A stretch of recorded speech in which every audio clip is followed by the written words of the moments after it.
Hey, what's up guys, BebopVox here, and I am with Greg Aronowitz, the maker of everything awesome here, I think, at MINECON. What area are we in right now? We are in the Café gallery.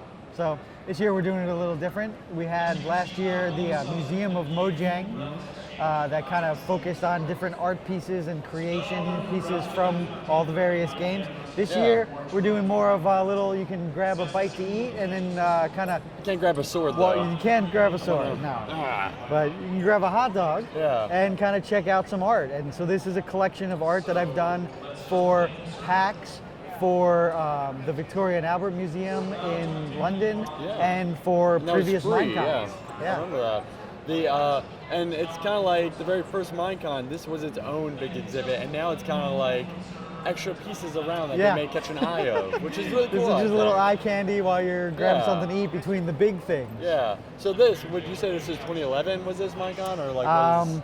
This was the sword design was 2011. This actual piece is from the Minecraft, the World of Minecraft in London this year. Oh, okay, awesome. Loving these things. So this next one we have over here, which is very cute. I love this. It's like Victorian, I don't know, like you have it hanging up. The idea behind the World of Minecraft at the Victoria and Albert Museum was that I was going to do pieces for every exhibit in the museum. So they would have a like a paint gallery or a jewelry gallery, or everything that they have. I would do a Minecraft related thing and put that in the installation. So they're very famous for this Victorian era mini portrait exhibit. So I created mini portraits of a bunch of the characters. Right? So these are all hand painted in acrylic. And I don't know if we can follow us around, but we have the different, we have the wolf and the witch. Oh yeah. And the pig, Steve. Enderman back there. Yeah, we have Enderman. Hi now. I love the chicken. He's in the smallest one, and he's like crammed in there. Enderman, and then chicken. Mark, I didn't even see that. That's and great. an actual portrait. I like to call this Marcus 2.0. You know, the new hair and no hat.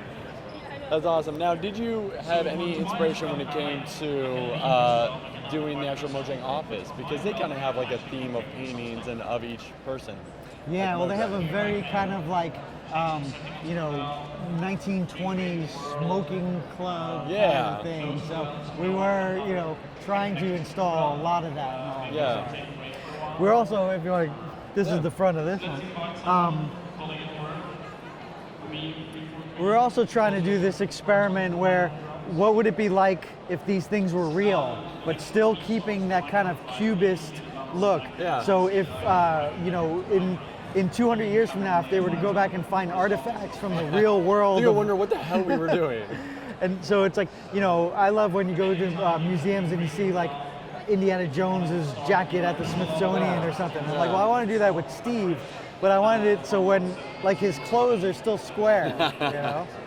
And then, of course, the pickaxe, the iron pickaxe. These are going to be closed. It's kind of like Back to the Future, how they had inside out clothes. It's going to be square clothes in the near future. That's what we're going to be wearing? The next thing. You got to really bulk out your shoulders. It's going to be Minecraft inspired. It's going to be some kid playing Minecraft right now. He's going to become a famous designer.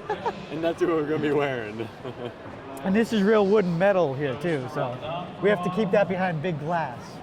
Yeah, I can't imagine. So where do you even source all these materials, by the way, like when it comes to... Well, one of the things I love about being an artist in the film industry is that you need every single possible resource in the world. You know, like a lot of artists, like if you're a painter or a sculptor, or, you know, an architect, there's very specific materials you use every day. But like when 1 minute you're making the spacesuit for Jodie Foster, and then, you know, a month later you're creating like a dinosaur for Jurassic Park, it uses every single possible thing. It's like, you know, plumbing equipment and aerospace equipment and dental equipment.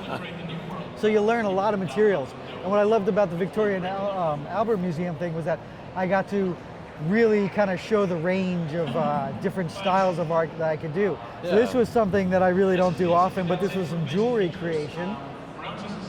I made a cameo of the chicken or the duck, depending on your preference. And I made this brooch of a creeper. This is all real silver. Wow. And yeah, different kinds of rock in there. It looks Yeah. like a quartz. It almost yeah, looks like. it's all ceramics, but trying to create different forms of opal. Oh, okay. That is awesome. And I did some paintings.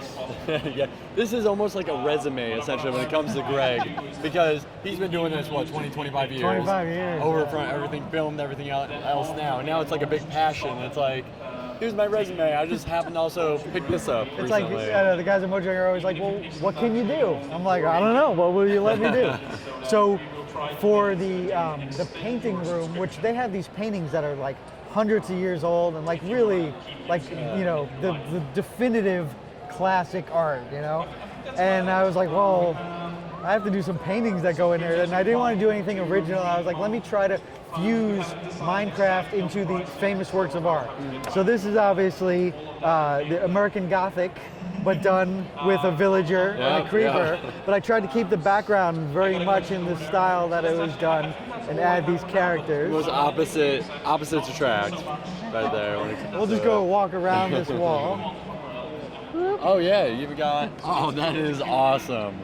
I didn't even see this one earlier. So this is the Scream. Yes. And I thought it would be funny to replace that character with the Enderman, because the Enderman Scream is like one of the most terrifying crazy things ever, and, yeah. And he actually blended in. I think, a lot of kids are going to look at this painting, they're unfamiliar with the original work and just think that this is supposed to be like this. Now they're going to go to an art museum. And be like, why did they change that? Yeah. What the heck? Was this a parody of an artist? And there's more. We'll wrap around. Oh, is there? Ooh. Oh, this is beautiful. Window work and everything here. This is the last painting. So this is based on the work of Raphael. There are two cherubs sitting at the feet of Madonna, and not Madonna the singer, Madonna, the holy. But I just thought it would be funny to see them as Minecraft. It almost looks like the current painting too. They're behind in a way. I forgot which one that is, but it's that like 2-block or a horizontal one. But this window work, it keeps capturing my eye here. This is beautiful. Yeah. So another famous installation at the museum in London is the stained glass section. They have stained glass windows from like the first chapel ever built in Europe and like all this crazy stuff. And so I wanted to create a classic stained glass panel, but from the Minecraft world. And I chose the scene that actually is kind of reminiscent of the barnyard here. But Even the I just wanted to do like some kind of Tiffany style countryside, but with the different characters, and of course a mushroom, because I love the mushroom. So do you have to like weld every little bit in there when it comes to you have to crimp it, cut it? This is faux stained glass. Because if I did it as actual stained glass, it probably would have taken me about 6 months, and I had a week. So this is all cut plastic. Welcome to working with Mojang, where they're just, hey, this would be awesome. Okay, let's do this right away. Create the whole world. But it still is pretty labor intensive. There'll actually be a video up of it on the Mojang YouTube site of me making the whole thing with time lapses and stuff. Oh, that is awesome. Every individual piece of plastic was cut, and then we like laid all this resin. The resin is the same thing as the water in the experience. Oh yeah, that nice texture too that you had there. Yeah. So what do we got over here? We have variations of lots of more swords. I always love swords. Always a big sword fan. This is beautiful. My interpretation of the wooden sword. Awesome. So I know it's probably supposed to be a little simpler, but I thought it would be cool if it still captured all the pixelization. Now, do you have to actually, just quick synopsis of how do you actually do each block and then it's all glue veneered. Together, so the sword is wood, but it's multiple layers of wood stacked together, and then all of the pixeling is a thin veneer of different styles of wood that are like glued on. Okay. Yeah, that is awesome. So do you ever take these weapons, actually put them to good use, like try just see how durable they are maybe? No, I try to handle them as gingerly as possible. Like I want to jump in this picture now and be like, hey, let's all jump in there and say hi. Over here, so this is very cool. Another variation of... Yeah, it's kind of like my own skin. Yeah.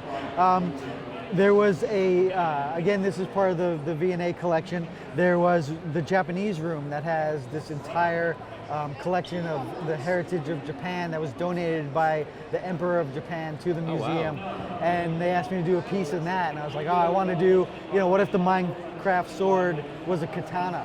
Yeah. what would it look like still in that same What if you style? added a mod and a texture pack and made it, threw that in there? So, and I tried to do it in the classic way where there's the scabbard and the katana that can go in it, but it's all the exact, as if Junk Boy, interpreted it himself. This is beautiful. So when you planned for that big London art exhibit, did you go there first and then kind of scout the territory and say, I had no idea. You have these areas? No, I was just given a list, and they said, at first it was like, pick one and see if you have an idea. And I was like, I have an idea for everything. Yeah. And they were like, do them all. But in my mind, I didn't realize that we were going to like this huge, legit museum. Like I almost passed out when we walked in there because it's like this giant thing. And it was like one of the first times in my life that I felt like a legit artist. I probably won't get to exhibit there again for next 200 years. No. But I imagine that's a big landmark moment for you. Exactly, especially for somebody who's done so much already. That's definitely an awesome step to go. I think this is my favorite piece. I know. I was like, the amount of work that went into this. We thought it was like the Book of Death or like from Death Note maybe. That was like. One of the things at the museum is they have a book of old manuscripts and like early books, like a library of middle age book. Middle age? No, that's what is it? It's really like old medieval and Renaissance. That's what it is. And they were like, make a book. And I was like, well, what would a book be? Like, I said, you know what, can I just be kind of like pop culture fun with it? Mm-hmm. And they were like, sure. So I said, I'm going to do the Book of the Nether and make it like it's like the Necronomicon, but for Minecraft. Yeah. So it's the skin of a creeper with the fur of a wolf, and then there's pages inside that is awesome. that it's actually all the stuff off of Wikipedia translated in Swedish.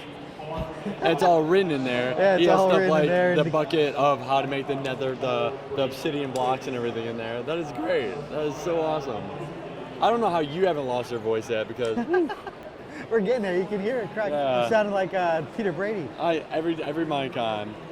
All right, let's talk about this little guy here. So these are also for the Japan room. Just some Japanese style art. Japanese version of a creeper. Yeah. So there's Notsuke, which are little Japanese sculptures. And so I did a Samurai Steve, an Ender Dragon, because they always have the dragons, and then a creeper, again, like the interpretation of what would a creeper look like if it was, an ancient Japanese relic. Yeah. More terrifying, essentially, as well. Now, I want to know, what texture pack is this coming up that we have going on here? Is this from a mod, texture pack? Well, this is kind of my interpretation of the Steve armor. I think that I love the Steve armor in the game. I think he looks like Tron. So when we did the Museum of Mojang in Paris, I wanted to bring the armor to life, but I wanted it to be more like old European armor, and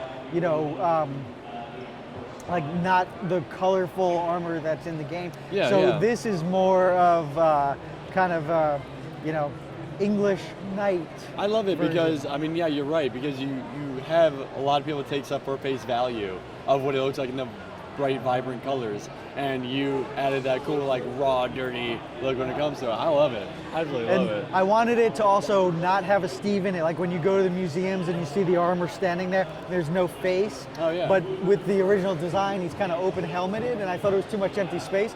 So I went with kind of like the Jouster's grill. Yeah. He also kind of looks like, the Mach 1 Iron Man. Yes. Yes, he does. If anybody ever asks what it is, like if ever Minecraft doesn't become popular, you just keep that around and say that's what it is. This is what the first Iron Man was inspired by. Now this is a beauty. Thank you. You gotta tell me all about the backstory with this thing. Well, this is a statue of Steve and the Wolf. This was for the statue room at the museum, and there's like Michelangelo's in there. Like, it was insane to be able to put a piece of work in there. But I wanted it to have this classic marble look. But while I was making it, I came up with the idea that we were talking about MINECON, and I was like, what if I created a version of this to be a center statue in MINECON? So this thing is 24 inches, and Junk Boy and Lydia and Boo and Notch and Carl, everybody was looking at it going like, well, that would be cool. Like, how big would that be if you, and I said, okay, well, imagine each pixel would be a foot. So each one of these would be this big. Yeah. And that makes this thing 30 feet tall. And they were like, wow, do you think you can do that? And I guess the answer to the question would be look Right over behind there. you. Right behind you, which is outstanding. Watching him put it together was hilarious. It looked like an amputated wolf, missing a leg or two. And the funniest thing is working on all those at the shop, the sword is 11 feet long. Everything seems so huge. And when we got it here, we got it standing up, and it looks to me as small as this looks standing like, next to it. Yeah. You have a behind the scenes video of sanding it, and it was beautiful. We're all like, what the hell is he going to do with that? But that is, you know, if you're at MINECON and you're enjoying a sandwich or some Haagen-Dazs ice cream, definitely check out the art. Yep, enjoy a little bit of London, you know, being inspired by it. Well, thanks a lot, guys. I'm BebopVox, this is Greg Aronowitz, and again, making another amazing MINECON. Hope you had fun.